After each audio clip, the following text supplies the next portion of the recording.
Hi everyone, this is Key.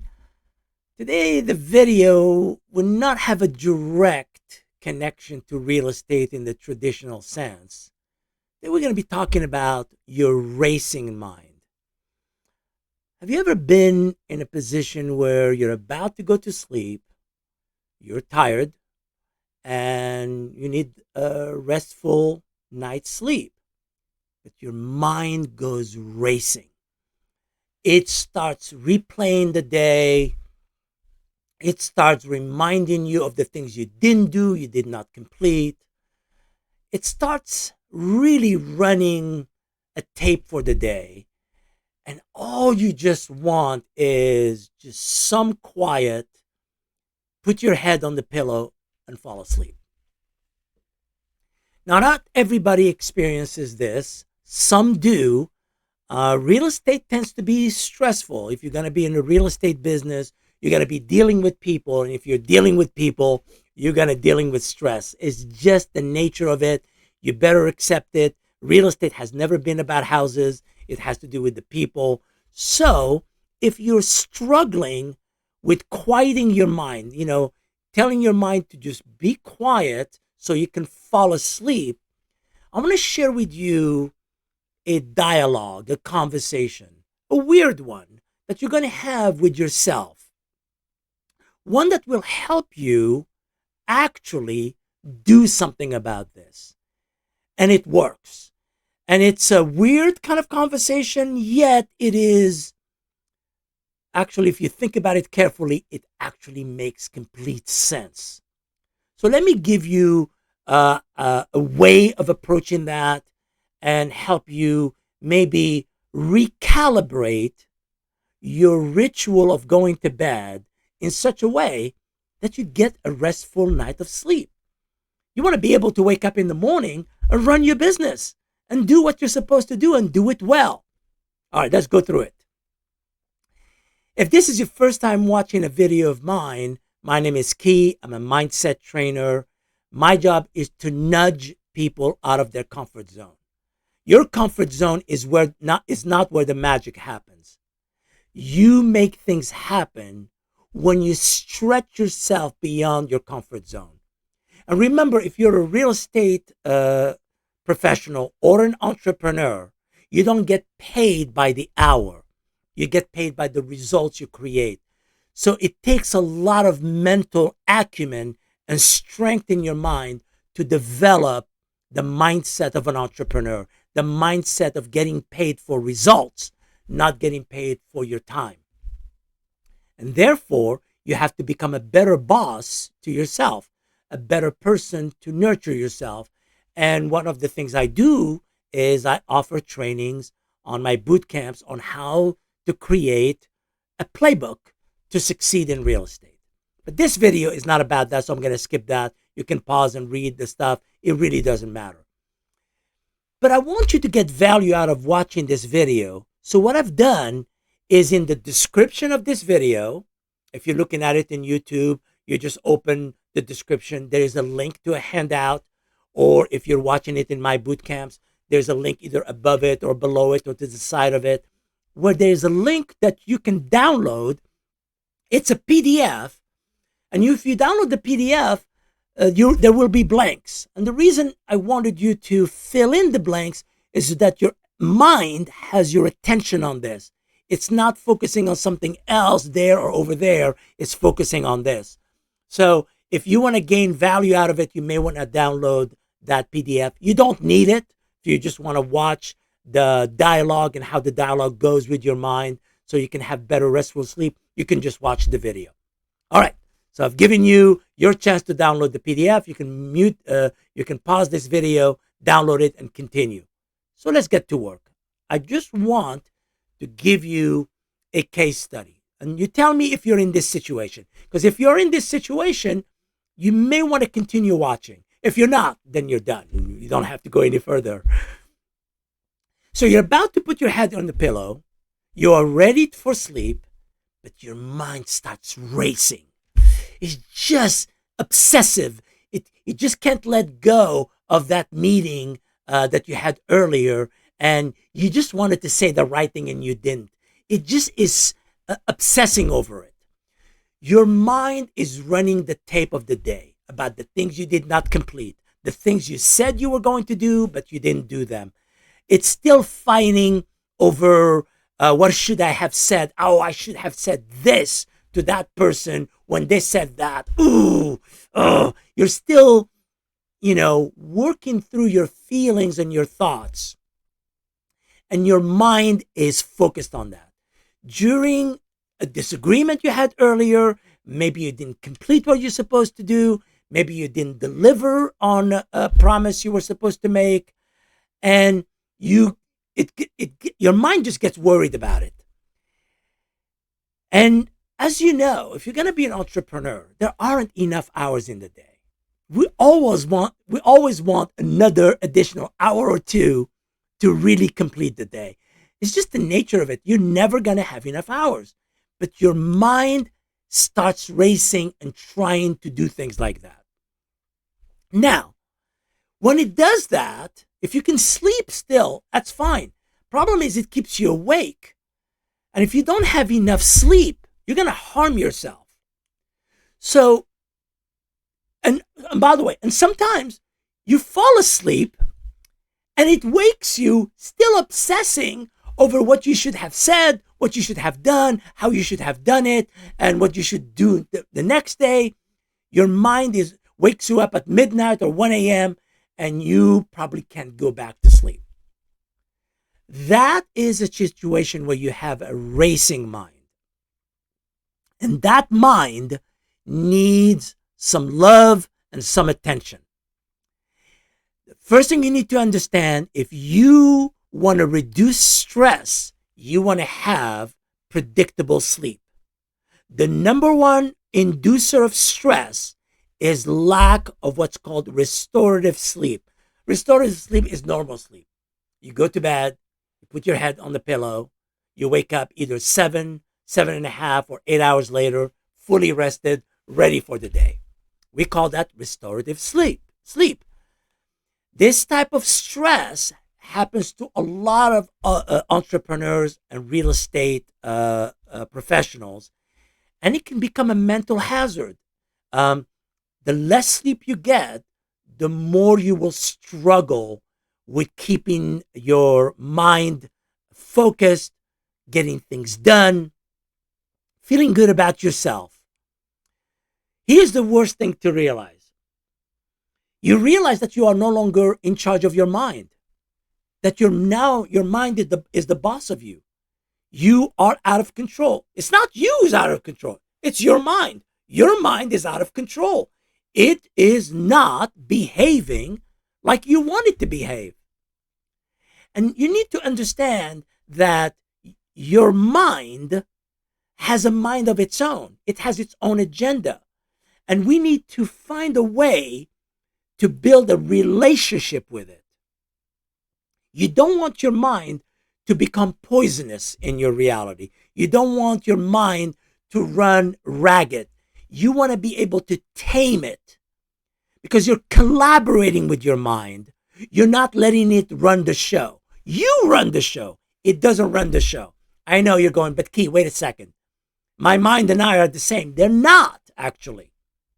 In fact, how you escape this vicious circle of a racing mind and not being able to sleep and it keeping you awake because you didn't do this, you didn't do that, you should have done this, you should have done that. Oh, you came up short here, you should have said this, you should have said that. The way you tame your mind from this vicious circle is learning to collaborate with your mind. You and your mind need to collaborate. Notice what I've done. I've separated you from your mind. I need you to understand this. Just like you have a body, a physical body, that has legs and arms, hopefully, and, a mouth and nose, just like your body has a body, just like you have a body, you also have a mind. You and your mind are two separate entities. I know they're connected because they all live here. They're connected, right? So you want to separate them, but they're not separate. they look like you can't separate them, but they are actually not the same thing. You need to start realizing, starting today, if this is new to you, that you have a mind, it doesn't have you. You collaborate with your mind, it works for you, you don't work for it. And it's tricky, but it's doable. You have to establish a hierarchy. You have to establish a bossiness. What I mean bossiness, me, you being the boss. You are the boss of your body and you are the boss of your mind.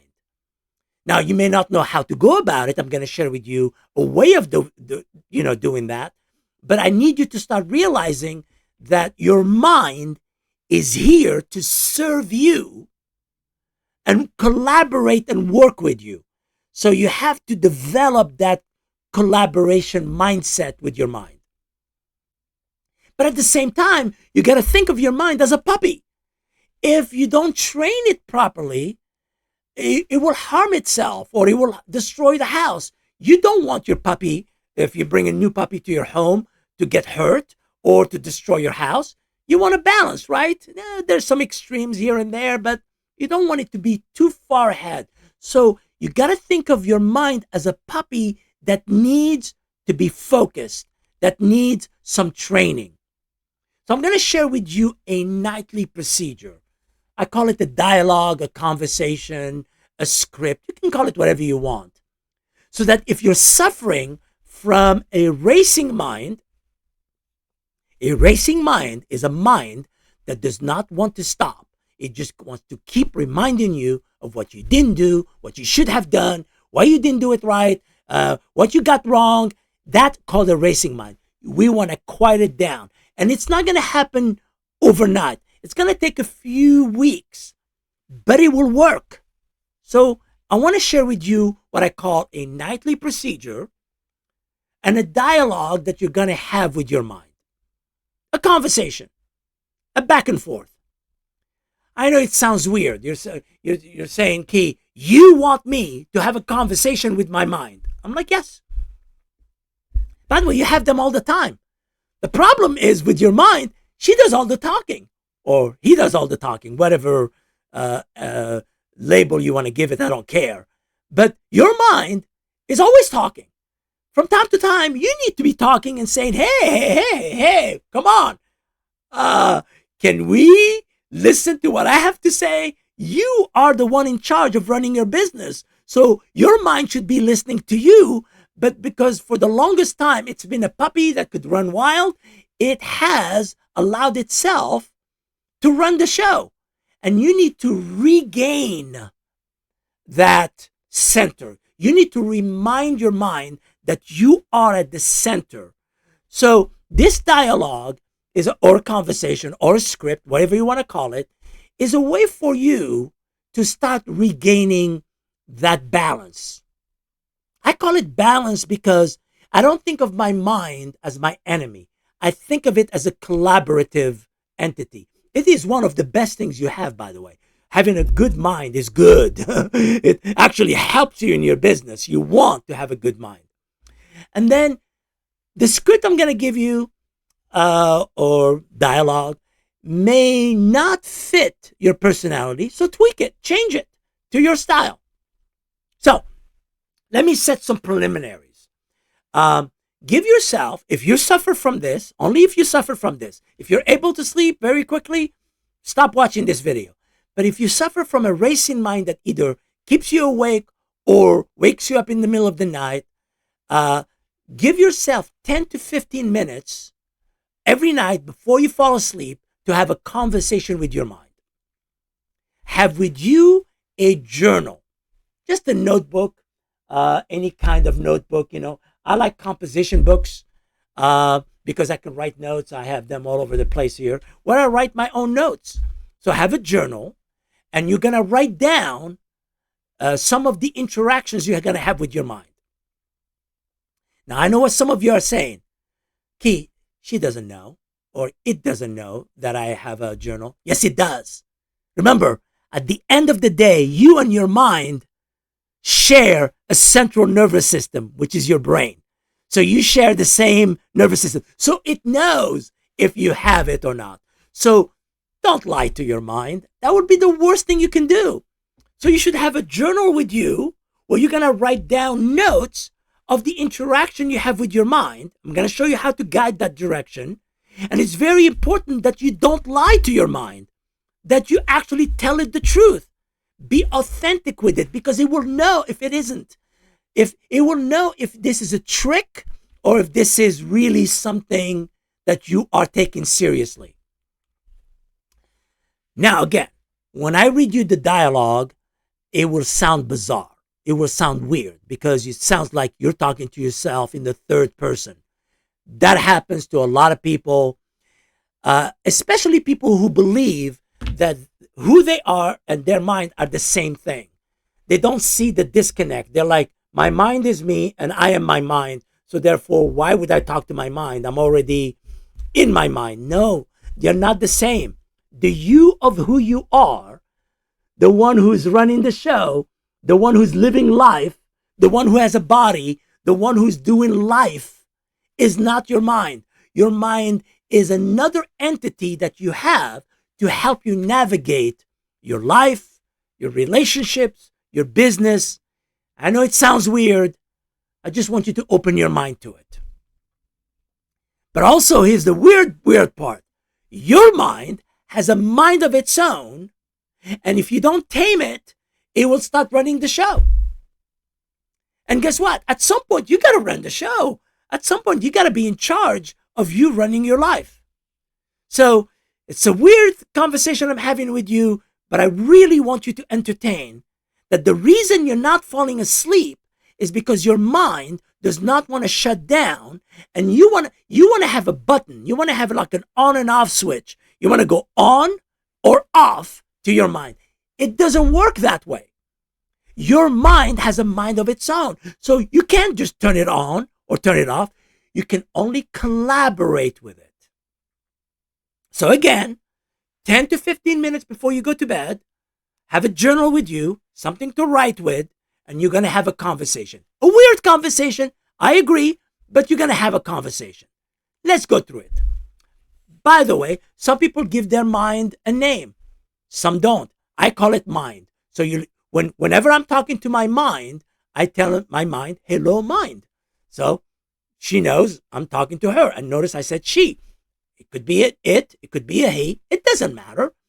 Whatever you want to have it, how you interact with it is really up to you. But here's the thing I need you to understand. I think of my mind as an ally. I don't see myself confronting my mind. I am not fighting my mind. I'm collaborating with my mind. I want to work with my mind. I see my mind as a force of good. That means when she's keeping me awake, I don't think she is doing anything bad for me. I'm thinking to myself, she's probably trying to protect me. She's doing something to help me with either my business, with my health, with my mindset, with the way I think. So I don't think of my mind, if she keeps me awake at night, as my enemy. I think of it as my collaborator, as my ally, as a force of good, and one of my best collaborators. I just affirm that. That's how I see it. Why would my mind be against me? That would not make any sense. She's on my side. We're on the same side. We're going to support each other. So that's the first thing to understand.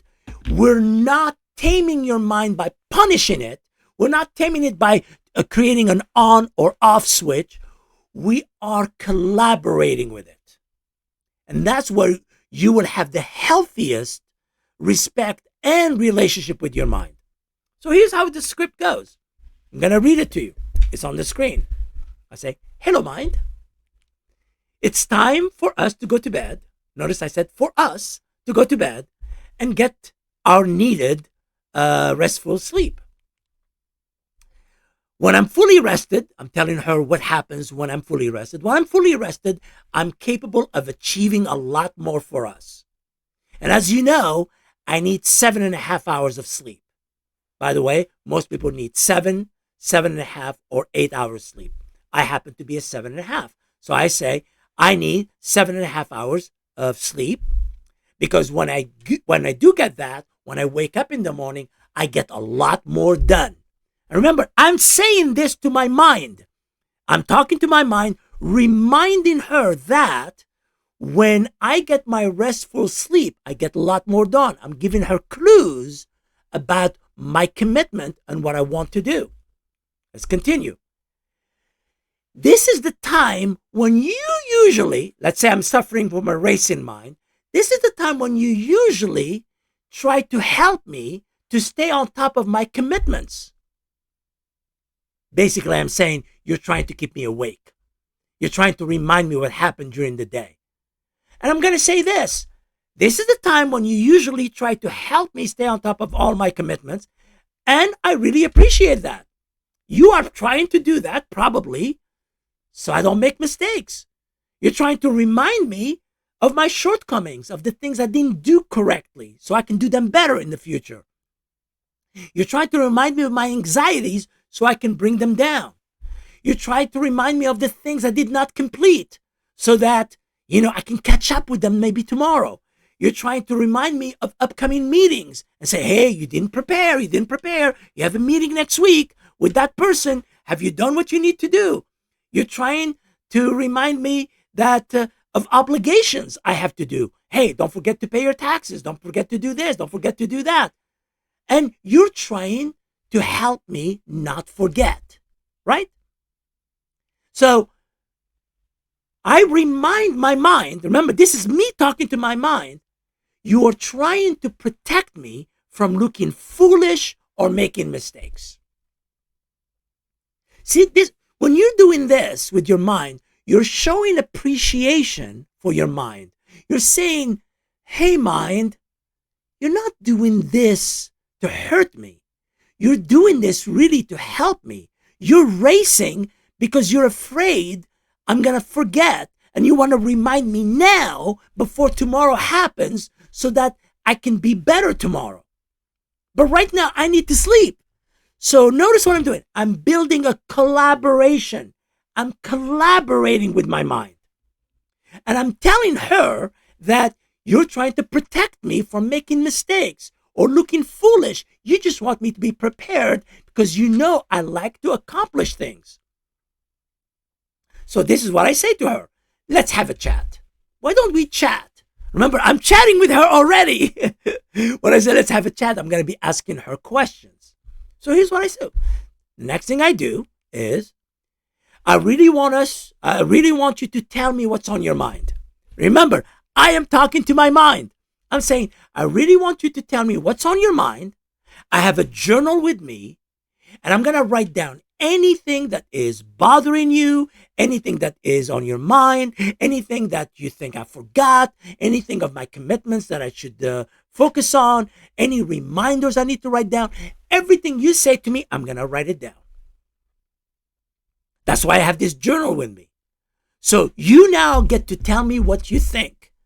Because if you tell me what you think and I write it down, then guess what? When I write it down before we go to bed, and I promise you that I will prioritize those things tomorrow, then you know I'm good for it. I'm going to take care of them tomorrow. That's why I'm writing them down. This way I will remember when I wake up the things you and I discussed so I can prioritize them, put them in an order, and then make sure they are taken care of tomorrow. So notice the psychology. I am talking to my mind, giving her permission to tell me the things she's worried about, the things she's making my mind race. That's why I can't sleep. And I'm going to listen to what she has to say, because if I write it down, I'm going to have an agreement with my mind. Remember, my mind and I are connected. We collaborate. So I ask her, what worries come up to mind right now? What worries are coming up to your mind? Remember, I'm talking to my mind, asking her what's on her mind. And then whatever she says, Well, I'm worried we didn't finish the CMA. Oh, yes, didn't finish the CMA for 123 Main Street. All right, got it. I wrote it down. That means I'll take care of it tomorrow. What else? Other worries? Anything that you're worried about that I need to write down? This way I could remember tomorrow? And I'm listening. Now you're just listening to your mind. And by the way, trust me, your mind will start chirping. She will start talking. And you're going to write what she says. Then you're going to go to another questions. Are there any appointments that come to mind that you think I should prepare for? Or I haven't prepared for? And let her go. Wherever she takes you, write it down. You had an appointment with the dentist, but it's not in your calendar. I say, good one. You were right. I'm going to write down here. I'll do it tomorrow, but I'm going to write down tomorrow to put the dentist appointment in my calendar. Good? Good. What else? You have an appointment in 2 weeks with your accountant, and you haven't prepared any of your paperwork. All right. All right, here's what I'm going to do. Tomorrow, I'm not going to work on that, but on Thursday, I'm going to put it in my calendar. I'm going to spend 2 hours collecting all the paperwork. Is that good? All right, write it down. Notice I'm having a collaborative conversation with my mind. I'm allowing my mind to take the lead, because remember, at the end, I want to take the lead, but I got to give her leeway to guide me through the things she knows so that I can catch them, write them down, so I can take the lead and fall asleep. Then I go to the next one.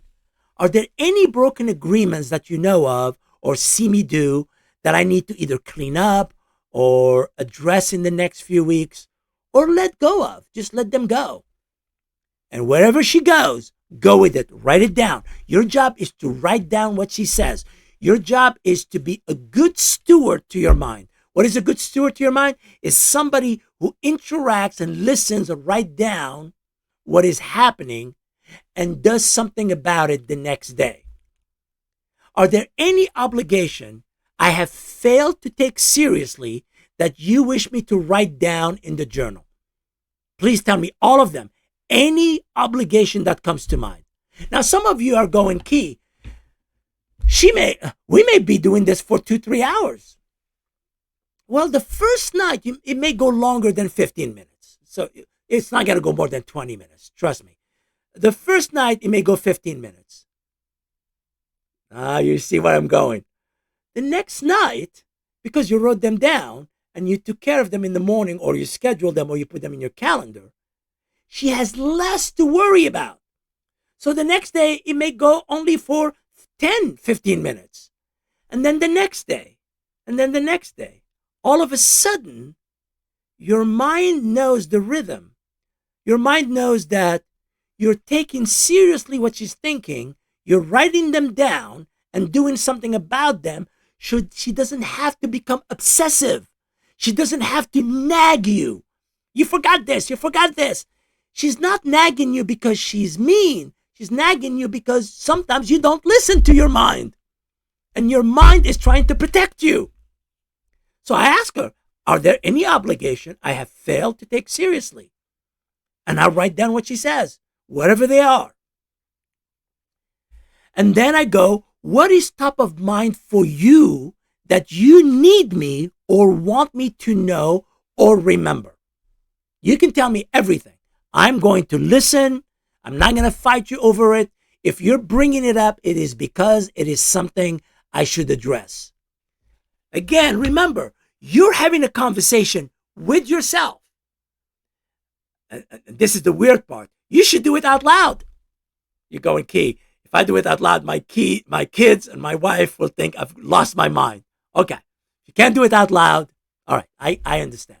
But at least do it, at least write down what's happening. Or at least read the questions. These questions are called triggers. A trigger allows your mind to go in a direction. And we're triggering it to tell you the things she's worried about, the things she is racing, the mind is racing over. All right, so far so good. I've gone through the 4 appointments, agreements, obligations, things she wants me to remember. Then I thank it. Thank you, mind.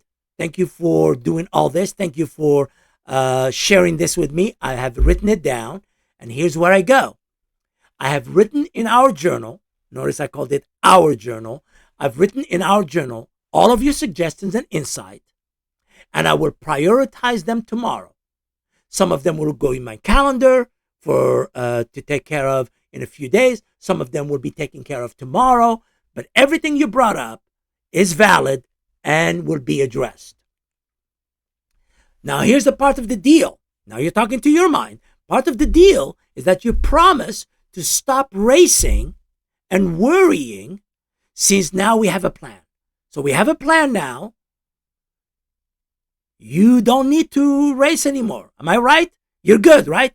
You have shared with me everything I need to remember. I haven't written it down, and I'm telling you I'll take care of it tomorrow. Anything else maybe I forgot? So now you are doing the close. It is important for you and me to have a good night's sleep, so we can tackle all of these in the morning. Are you good with that? Is there anything else? Notice I'm trying to squeeze as much fear or anxiety from my mind so that when I write it down, I'm saying we don't have to deal with it right now. We're going to deal with it tomorrow. And by writing it down and look at it tomorrow, you're actually accomplishing many things. First of all, you're now getting on top of your business and your life. So if you're a last minute kind of person who knows that your wife's birthday is coming up or anniversary is coming up, and you usually wait until the last minute, your mind already has been telling you, you forgot this, you forgot this, you forgot this. If you write it down and you put it in your calendar, your chances of doing it right this year will be better. But your mind is not nagging you. That's the beauty I want you to find. I want you to see that your mind is on your side.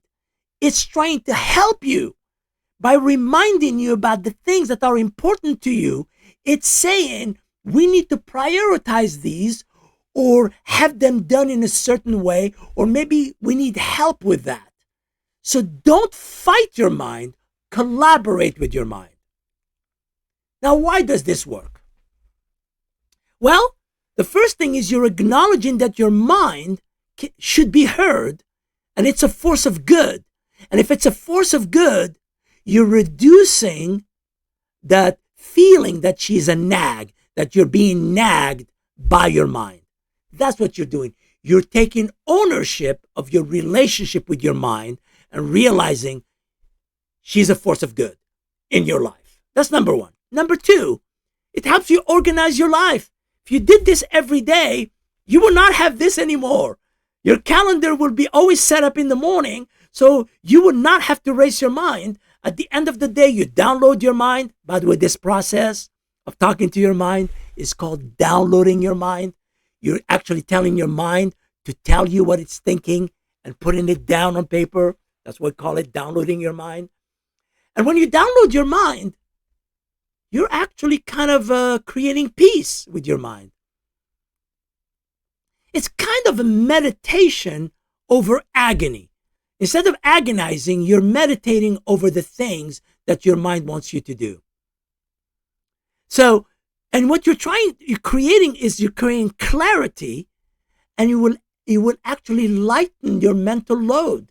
If you download your mind, it's not sticking here. You put it down. Now you can go to sleep and go on an adventure in your sleep and be rested when you wake up. It works because it shows commitment on your part. By promising to address these things in the morning, first of all, you're taking responsibility for your life. You're saying, it's up to me to make these things happen. And I'm so happy to have a mind that reminds me of all of these things that are a requirement of having a good life. And you're building trust with your mind. Your mind does not have to fight you anymore. You don't have to fight it anymore. You're collaborating. You're going to become much better at growing your business and your life and your personal relationships. Now, what I just shared with you is weird. I totally get it. And if you want to ignore it, ignore it. That's totally fine. I'm asking you to try it. It's going to take a few weeks. It's not going to happen overnight. Don't do it one night and go, it's done. No. Do this a few nights, every night for a few weeks, and then you'll notice it will fade. You know why it will fade? Because your mind will not be racing. You'll put your head on the pillow and you're out like a light. Have you heard of the expression building mindfulness in your life? What this is what mindfulness is. Mindfulness is the collaboration between who you are and who you want to be and your mind. You're not separate entities now. You're collaborators. You're working together for the greater good. And the greater good for you, for your health, for your family, for your community, for your country, for everybody, for your spirituality, the things that matter to you. That's what mindfulness is. The first step of mindfulness is listening to your mind. And doing this is one of the ways of creating that. Some people call it meditation, which is a whole different animal than mindfulness, but they're connected.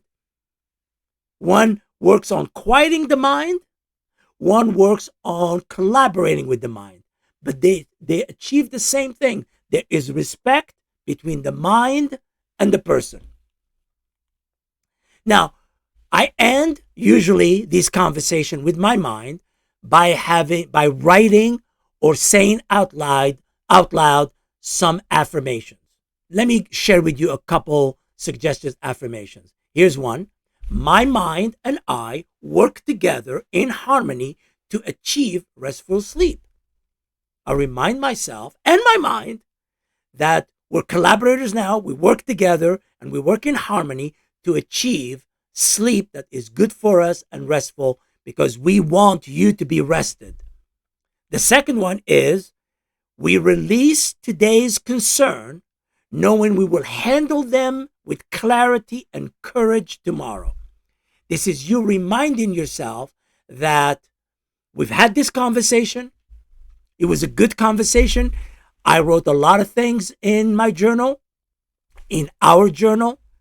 I'm going to implement these things that I wrote tomorrow in my calendar. So when we run the day, I'm attentive to them. I'm going to give them all a place. And then you and I now can go to sleep. So basically, we're releasing today's agony to fall asleep to take on tomorrow. Let me finish with these two key ideas on this topic called how to quiet a racing mind. Your mind, and I hope you see that, your mind is your ally. Your mind is not your adversary. Partner with your mind and you will find peace. And the two of you, when you find peace, you think better. When you think better, you see better. When you see better, you make better decisions. When you make better decisions, you are now useful to other people. When you listen to your mind without judgment, it learns to speak with wisdom, not noise. If you want your mind to add wisdom to your relationship with yourself and the people around you, and you don't want her to nag you, you're going to learn to listen without judgment and with respect. Because when you do, you can achieve a lot more. I hope this video was useful to you. If you're here, that means you listened to the whole video. I hope one of these days you attend one of my boot camps or you attend one of my classes. I will see you in one of my classes. Take care, my friend.